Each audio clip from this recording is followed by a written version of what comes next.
Hi friends, ഇപ്പം നമ്മുടെ YouTube തുറന്നു കഴിഞ്ഞാൽ കുറച്ച് ആൻറ്റിമാർ കാരണം യൂട്യൂബ് കാണാൻ പറ്റാത്ത അവസ്ഥയാണ്. അപ്പം നമുക്കറിയാം, ആദ്യം ഒന്ന് രണ്ട് പേരൊക്കെയാണ് ഇങ്ങനെ മോശമായിട്ടുള്ള രീതിയിൽ വീഡിയോസും കാര്യങ്ങളൊക്കെ ചെയ്തിട്ടുണ്ടായിരുന്നത്. ഇപ്പോൾ നമുക്കറിയാം വളരെയധികം വർദ്ധിച്ചിട്ടുണ്ട്. എന്താ പറയുക, ഒന്നോ രണ്ടോ ആൾക്കാരെ നല്ലിട്ട് കുറേ ആളുകൾ ഇത്തരത്തിലുള്ള മോശം വീഡിയോ ചെയ്യാൻ വേണ്ടിയിട്ട് ഇറങ്ങി തിരിച്ചിട്ടുണ്ട് എന്ന് തന്നെ വേണം പറയാൻ. അവരെടുത്ത് ഇതിനെ പറ്റിയിട്ട് എന്തെങ്കിലും ചോദിച്ചു കഴിഞ്ഞാൽ അവരപ്പോൾ പറയുന്ന ഒരു മാർഗ്ഗം എന്ന് പറയുന്നത് അവരുടെ ഉപജീവന മാർഗ്ഗമാണ്. ഇത്തരത്തിലുള്ള മോശമായിട്ടുള്ള വീഡിയോ ചെയ്തിട്ടാണ് ഉപജീവന മാർഗ്ഗം കണ്ടെത്തേണ്ടത്. അവർക്കൊക്കെ നല്ല തണ്ടും തടിയുണ്ട്. ഇത്തരത്തിലുള്ള മോശമായിട്ടുള്ള വീഡിയോ ചെയ്യുന്ന എല്ലാ ആൻറ്റിമാരെയും തന്നെ പറയണം, അത്യാവശ്യം 40 വയസ്സിന് മുകളിലുണ്ട് എല്ലാത്തിനും. അപ്പോൾ അവറ്റിങ്ങൾക്കൊക്കെ അത്യാവശ്യം തണ്ടും തടിയും ആരോഗ്യം ഒക്കെ തന്നെ ഉണ്ട്. അപ്പോൾ എന്തെങ്കിലും പണിയെടുത്ത് മാന്യമായിട്ടുള്ള പണിയെടുത്തിട്ട് വേണം കുട്ടികളെ നോക്കാൻ.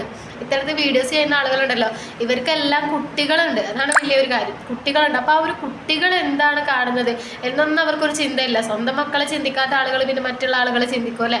അപ്പോൾ നാട്ടുകാരെയും അതുപോലെ തന്നെ ഇവരുടെ എന്താ പറയുക, ഇവരുടെ മെയിനായിട്ടുള്ള ഒരു പരിപാടി എന്ന് പറയുന്നത് തന്നെ യൂട്യൂബിൽ ലൈവിൽ മെമ്പർഷിപ്പ് എടുത്തിട്ട് അതിൽ ആളുകളെ കയറ്റിയിട്ട് ഇവർ വീഡിയോസ് മോശം രീതിയിലുള്ള ലൈവും കാര്യങ്ങളൊക്കെ കാണിപ്പിക്കണം. ഈ രാത്രി 1 മണി മുതൽ 5 മണി വരെയൊക്കെയാണ് ഇവർ ലൈവ് എന്ന് പറയുന്നത്. കുറേ പ്രായമായിട്ടുള്ള ആളുകളും അല്ലാത്ത ആളുകളൊക്കെ അവർ ലൈവിലുണ്ടാവും. പക്ഷെ നമ്മുടെ നാട്ടിലിപ്പോൾ നമുക്കറിയാം, സോഷ്യൽ മീഡിയ എന്ന് പറയുന്നത്, ഈ യൂട്യൂബ് എന്ന് പറയുമ്പോൾ ചെറിയ കുട്ടികൾ മുതൽ മുതിർന്ന ആളുകൾ വരെ യൂസ് ചെയ്യുന്ന ഒരു സാധനമാണ് അല്ലേ. കുഞ്ഞു മക്കളുടെ കയ്യിൽ വരെ ഇപ്പോൾ യൂട്യൂബാണ്, ഫോണാണ്. അവർക്ക് വരെ എല്ലാ കാര്യങ്ങളും യൂസ് ചെയ്യാൻ അറിയാം ഫോണിൽ. അപ്പോൾ എത്ര കുഞ്ഞു മക്കൾ ഇവരുടെ കെണിയിൽ പോയിട്ട് വീഴുന്നുണ്ട് നമുക്കറിയാം അല്ലേ. കാരണം നമ്മളെ കുട്ടികളെ എങ്ങനെ തന്നെ നമ്മൾ കെയർ ചെയ്ത് വന്നാലും നമ്മൾ ആദ്യം വിചാരിക്കും പുറത്ത് പോയാലാണ് കുട്ടികൾ ഓരോ മോശം രീതിയിലൊക്കെ പഠിക്കുക, എന്താ പറയുക, കുട്ടികൾ തെറ്റായ രീതിയിൽ പോകാമെന്ന്. പക്ഷേ ഇപ്പോൾ നമ്മുടെ വീട്ടിനകത്തിരുന്ന് കുട്ടികൾ നാശമായി പോകുന്ന അല്ലെങ്കിൽ മോശം രീതിയിലേക്ക് പോകുന്ന ഒരു അവസ്ഥയാണ് ഇത്തരത്തിലുള്ള മോശം രീതിയിൽ വീഡിയോ ചെയ്യുന്ന സ്ത്രീകൾ കാരണം വരുന്നത്. ഇപ്പോൾ നമുക്കറിയാം, നമ്മുടെ വീട്ടിലെ കൊച്ചു കുട്ടികൾ വരെ യൂട്യൂബ് കാണുന്നവരാണ്. അപ്പോൾ അവർ നമ്മളൊന്ന് കണ്ണ് തെറ്റിക്കഴിഞ്ഞാൽ എങ്ങനത്തെ വീഡിയോസ് കാണുന്നത് നമുക്ക് പറയാൻ പറ്റില്ല. അപ്പോൾ അതാണ് പറയുന്നത്, ഇത്തരത്തിലുള്ള വീഡിയോ ചെയ്യുന്നവർ നമ്മൾ ഒരിക്കലും പ്രോത്സാഹിപ്പിക്കരുത്.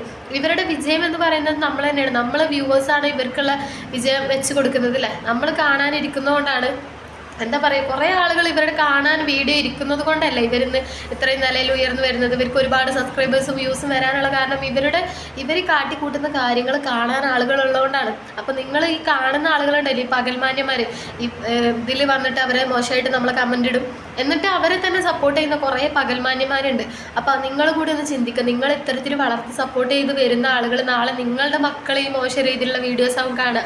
കാരണം സോഷ്യൽ മീഡിയയിൽ തുറന്നാൽ ഇപ്പോൾ ഇത് തന്നെയാണ് എല്ലാം. ഇതിപ്പോൾ നമ്മൾ സെർച്ച് ചെയ്ത് പോയി കാണേണ്ട ആവശ്യമൊന്നുമില്ല. കാരണം നമ്മളിപ്പോൾ സോഷ്യൽ മീഡിയ യൂസ് ചെയ്യാൻ വേണ്ടി സോഷ്യൽ മീഡിയ ഒന്ന് തുറന്നു കഴിഞ്ഞാൽ ഇത്തരത്തിൽ പല വീഡിയോസും നമുക്ക് മുന്നിൽ വരും. അപ്പോൾ നമ്മുടെ കുട്ടികളൊക്കെയാണ് ഫോണൊക്കെ കാണുന്നുണ്ടെങ്കിൽ അവരൊന്ന് തുറന്ന് നോക്കും. അപ്പോൾ അവരെ ചെറിയ കുട്ടികളുടെ ഒരു അവസ്ഥ എന്ന് പറയുന്നത് നമുക്കറിയാം, എല്ലാത്തിനും ഒരു ക്യൂരിയോസിറ്റി ഉള്ള പ്രായമാണ്. അപ്പോൾ എന്താണ് എന്ന് കാണിക്കാൻ വേണ്ടിയിട്ട് ചിലപ്പോൾ അറിയാൻ വേണ്ടിയിട്ട് അവർ വീണ്ടും വീണ്ടും കണ്ടുവന്നിരിക്കും. കാരണം അവർക്ക് അറിയാത്ത പ്രായമാണ്. അപ്പോൾ തീർച്ചയായിട്ടും നമ്മളിതിനെതിരെ പ്രതികരിക്കേണ്ട വേണം.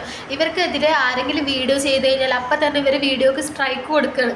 അതായത് നമ്മുടെ വീഡിയോ ഇവർക്കെതിരെ ആരും സംസാരിക്കാൻ പാടില്ല, അല്ലെങ്കിൽ ആരും ഒച്ച ഉയർത്താൻ പാടില്ല എന്നുള്ളതാണ് ഇവരുടെ മൈൻഡ്. കാരണം അത് ആരും ഇവരെതിരെ അങ്ങനെ സംസാരിക്കുന്നില്ല. 1-2 ആളുകൾ വീഡിയോ ചെയ്ത് കഴിഞ്ഞാൽ അത് അവസാനിച്ചു. അപ്പോൾ അവർ ആ കുറച്ച് ദിവസം അവരുടെ ചർച്ച അത് കഴിഞ്ഞ് സത്യം പറഞ്ഞാൽ എല്ലാ യൂട്യൂബേഴ്സും ഇവർക്കെതിരെ തന്നെ പ്രവർത്തിക്കണം അല്ലേ. ഇവരെന്ന് ഈ പരിപാടി നിർത്തി പോകണം, അതുവരെ നമ്മൾ തീർച്ചയായിട്ടും ഇവർക്കെതിരെ വീഡിയോ ചെയ്യണം. കാരണം നമ്മുടെ കൊച്ചുമക്കളും വളർന്നു വരികയാണ്. അപ്പോൾ ഇവർ കാരണം നമ്മൾ എത്ര തന്നെ നമ്മളെ മക്കളെ കെയർ ചെയ്ത് വന്നാലും സോഷ്യൽ മീഡിയ വഴി നമ്മുടെ മക്കളിലെ നമ്മളറിയാതെ ഫോൺ യൂസ് ചെയ്യുന്നവരായിരിക്കാം. ചിലപ്പോൾ നമ്മൾ അവരെ വിശ്വസിച്ചിട്ട് ഫോൺ കൊടുക്കുന്നവരായിരിക്കും. പക്ഷെ അവരെന്താണ് കാണുന്നത് ആ ഒരു സെക്കൻഡിലെന്ന് നമുക്ക് പറയാൻ പറ്റില്ല. അപ്പോൾ തീർച്ചയായിട്ടും ഇത്തരത്തിലുള്ളവർ നമ്മൾ സപ്പോർട്ട് ചെയ്യാതിരിക്കുക.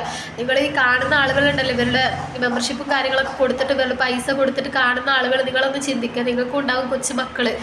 അപ്പോൾ നാളെ നിങ്ങളുടെ മക്കളുടെ ഭാവി എന്താവും കൂടി നിങ്ങളൊന്ന് ചിന്തിച്ചിട്ട് ഇത്തരത്തിലുള്ള ആളുകളെ നിങ്ങൾ സപ്പോർട്ട് ചെയ്യുക.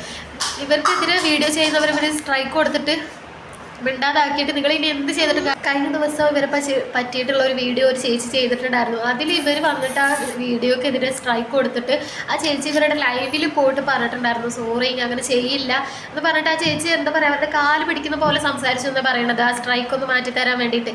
പക്ഷെ അവരും ആ ലൈവിലിട്ടിട്ട് ആ ചേച്ചിയെ വളരെ മോശമായിട്ടുള്ള രീതിയിലാണ് ആ ചേച്ചിയെ വർത്താനമൊക്കെ പറഞ്ഞിട്ടുണ്ടായിരുന്നു. ആ ചേച്ചി ആ ഒരു ദേഷ്യത്തിന് അവരുടെ പിന്നീടുള്ള വീഡിയോസിൽ അവരെ അങ്ങോട്ട് ഇട്ട് പൊരിക്കായിരുന്നു.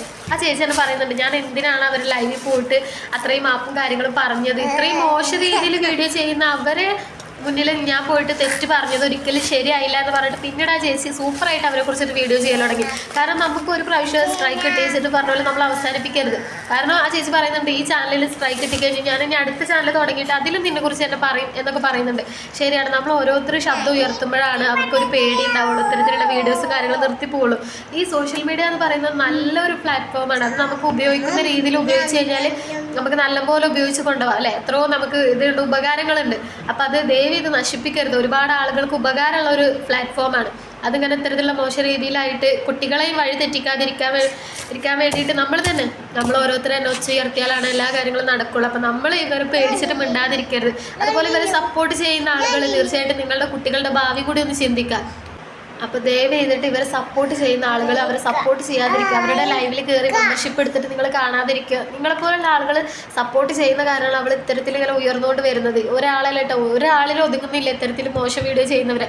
ഒന്നിൽ കൂടുതൽ പേര്, കുറേ ആളുകൾ ഇത്തരത്തിലുള്ള പ്ലാറ്റ്ഫോമിലേക്ക് വരുന്നുണ്ട്. കാരണം ഇതാരും വല്ലാണ്ട് പ്രതികരിക്കുന്നില്ല എന്നുള്ള ഒരു മൈൻഡ് കാരണമാണ്. അപ്പോൾ നമ്മൾ ഓരോരുത്തരും ഇതിനെതിരെ പ്രതികരിച്ച് കഴിഞ്ഞാൽ നാളെ നമ്മുടെ കുട്ടികളുടെ ഭാവി നമുക്കൊരു സുരക്ഷിതരാക്കാൻ പറ്റും. അപ്പോൾ നമ്മൾ തന്നെ എല്ലാവരും കൂടിയിട്ട് അവർക്കെതിരെ പ്രതികരിക്കണം തീർച്ചയായിട്ടും.